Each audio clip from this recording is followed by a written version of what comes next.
Assalamualaikum warahmatullahi wabarakatuh. Para pemirsa sekalian, jumpa kembali dengan Begawan Guru Channel. Kali ini kita akan membahas tentang prosa, cerita dan karangan yang seru. Sebelum kita bahas lebih lanjut, silahkan untuk subscribe Begawan Guru Channel.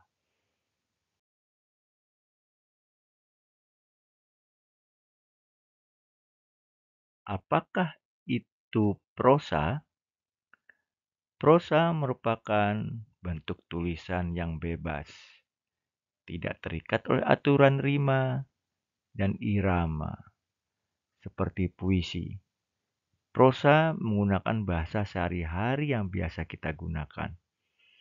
Contoh prosa yang sering kita temui adalah cerita pendek, cerita rakyat, novel anak, berita, atau artikel. Para pemirsa sekalian, ciri-ciri prosa adalah sebagai berikut. Pertama, bentuknya bebas. Tidak ada aturan khusus tentang baris, jumlah bait, atau jumlah kata. Prosa bisa menggunakan bahasa sehari-hari, menggunakan kata-kata yang kita gunakan dalam percakapan sehari-hari yang kita lakukan. Kemudian, paragraf biasanya ditulis dalam bentuk paragraf yang terdiri dari beberapa kalimat. Nah, prosa juga memiliki alur cerita untuk prosa naratif ya. Memiliki urutan kejadian dari awal, tengah, hingga akhir. Prosa juga memiliki tokoh untuk prosa naratif tentunya.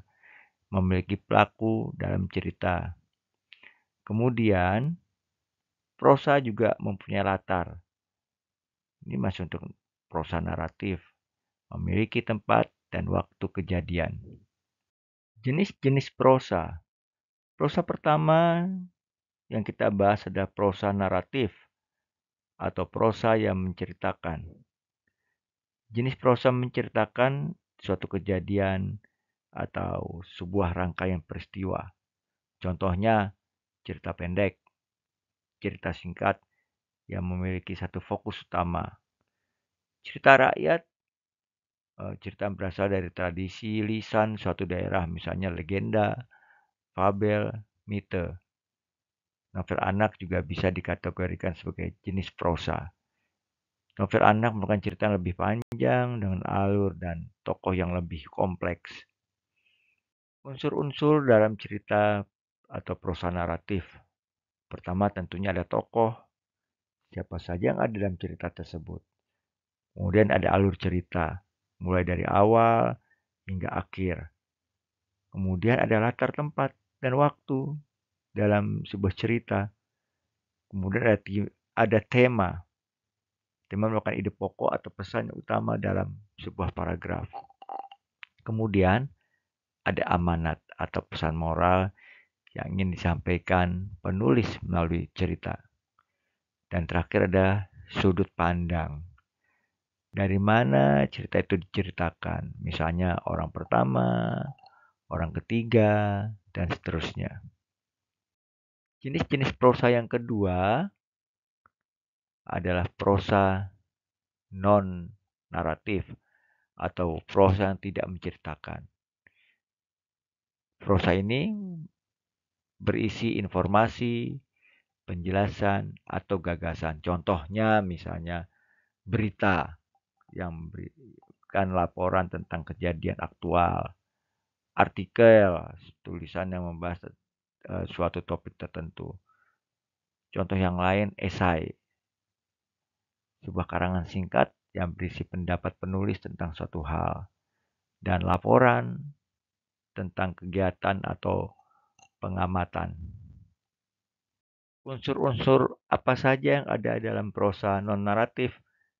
Nah, kita ambil contoh ya.